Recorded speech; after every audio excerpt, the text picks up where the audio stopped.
కేంద్ర మంత్రి నితిన్ గడ్కరీ మాట్లాడుతున్నారు. లైవ్ చూద్దాం. मुझे बहुत दुख है, विशेष रूप से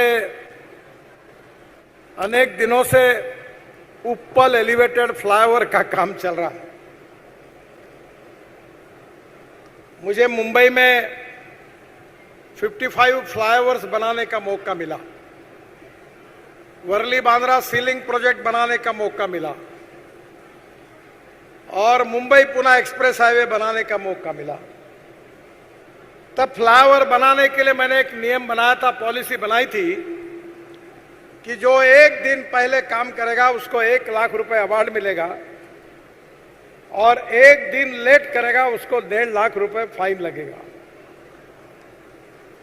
मुझे बड़ा दुख है कि यहाँ अनेक कारणों से ये जो उप्पल का एलिवेटेड फ्लाईओवर है इसका काम बंद था. पर किशन रेड्डी जी, कोमती जी मेरे पास आए और हमने एक सोल्यूशन निकाल लिया है और बाजू वाले फ्लाईओवर को ही, फ्लाईओवर का काम जिन्होंने किया है उसी कॉन्ट्रैक्टर के द्वारा काम की शुरुआत हुई है और मैं आपको विश्वास देता हूं कि आने वाले 8-10 महीने के अंदर ये काम निश्चित रूप से पूरा होगा, ऐसा आप सबको विश्वास दिलाता हूं.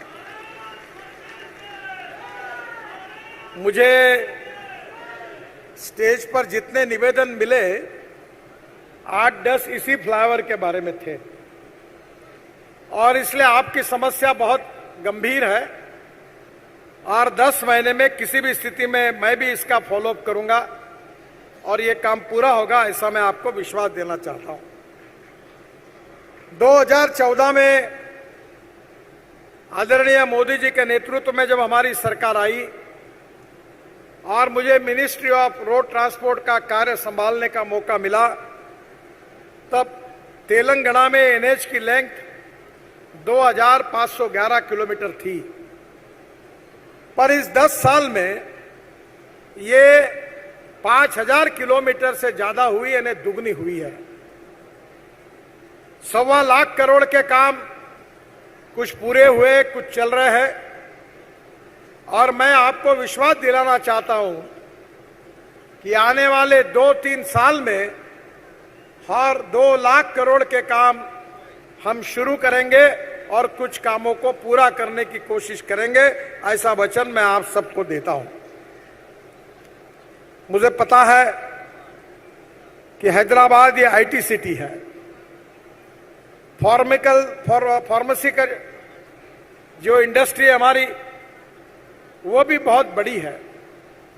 इतना ही नहीं तो इंडस्ट्रियल टाउन होने के कारण स्वाभाविक रूप से यहां की सुविधाएं भी अच्छी होनी चाहिए.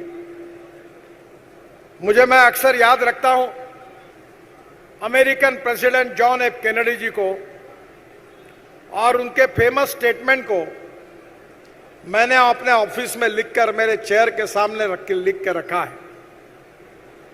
जॉन एफ कैनेडी जी ने कहा था कि American roads are not good because America is rich, but America is rich because American roads are good. America के रोड अच्छे हुए, इसके कारण अमेरिका धनवान हुई. और हैदराबाद एक प्रकार से नॉलेज सिटी है और मैं अक्सर इस बात को स्वीकार करता हूं कि innovations, entrepreneurship, science, technology, research, skilled, इसको हम नॉलेज कहते हैं. Knowledge is very important power और conversion of knowledge into wealth is the future of our country और इसमें हैदराबाद का बहुत बड़ा योगदान है. और इसलिए हमने हैदराबाद को देश के अनेक शहरों से जोड़ने के लिए एक्सेस कंट्रोल रोड बनाने का निर्णय किया है. मैं विश्वास दिलाना चाहता हूं कि तेलंगाना के किसी भी सिटी से मैक्सिमम 5 घंटे के अंदर हर व्यक्ति यहां हैदराबाद पहुंचेगा, ऐसा रोड इंफ्रास्ट्रक्चर हम बनाएंगे. और इसलिए ये जो रोबस्ट रोड इंफ्रास्ट्रक्चर है ये निश्चित रूप से तेलंगाना के विकास के लिए बहुत महत्वपूर्ण है। Water, power, transport and communication, ये चार चीजें जिस राज्य में डेवलप होती है वहां इंडस्ट्रियल डेवलपमेंट आती है, कैपिटल इन्वेस्टमेंट आती है। जहां इंडस्ट्रियल कैपिटल इन्वेस्टमेंट आती है उसके साथ उद्योग, व्यापार, एक्सपोर्ट बढ़ता है और इसी के कारण हमारे ग्रामीण और कृषि क्षेत्र में भी रोड के कारण, बिजली के कारण, पानी के कारण विकास की गति दुगनी तिगनी होती है।